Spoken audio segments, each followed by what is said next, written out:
मान्सूनच्या पार्श्वभूमीवर ठाणे शहरात विविध प्राधिकरणांमार्फत तसंच ठाणे महापालिकेच्या वतीनं सुरू असलेली सर्व विकास कामं ही येत्या 20 मे पर्यंत पूर्ण करावीत। घोडबंद रोडवर सुरू असलेल्या कामावर पालिकेच्या संबंधित अधिकाऱ्यांनी लक्ष ठेवून सर्व कामं लवकरात लवकर पूर्ण होतील या दृष्टीनं संबंधित प्राधिकरणांची समन्वय साधावा। पावसाळ्यात कोणतीही आपत्ती उद्भवल्यास एकमेकांवर केलेले आरोप खपून घेतले जाणार नाहीत। तसंच पावसाळा कालावधीत सर्व यंत्रणांनी सतर्क राहावे अशा सूचना पालिका आयुक्त सौरभ राव यांनी बैठकीत सर्व प्राधिकरणांना दिल्यात।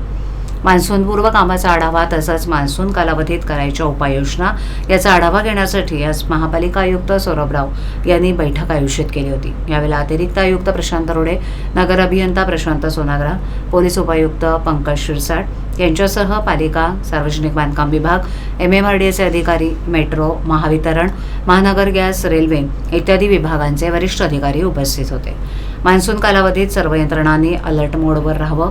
भरतीच्या वेळांवर लक्ष ठेवून ज्या दिवशी जास्त उंचीच्या लाटा असतील त्या दिवशी आवश्यक त्या उपाययोजनांसह यंत्रणांनी सज्ज राहावं।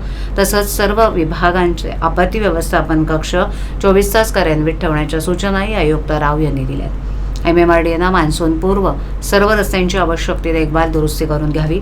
रस्त्यावर खड्डे पडून अपघात होणार नाही त्याची काळजी घ्यावी। तसंच ज्या ठिकाणची रस्त्याची कामं पूर्ण झाली आहेत तेथील बॅरिकेड्स काढून घ्यावेत। तसंच तत्वज्ञान विद्यापीठ इथे सुरू असलेल्या रस्त्याची कामं 20 मे पूर्वी पूर्ण करावीत। मेट्रोच्या कामासाठी उभारण्यात आलेले लोखंडी बॅरिकेड्स जमिनीपासून वर उचलावे।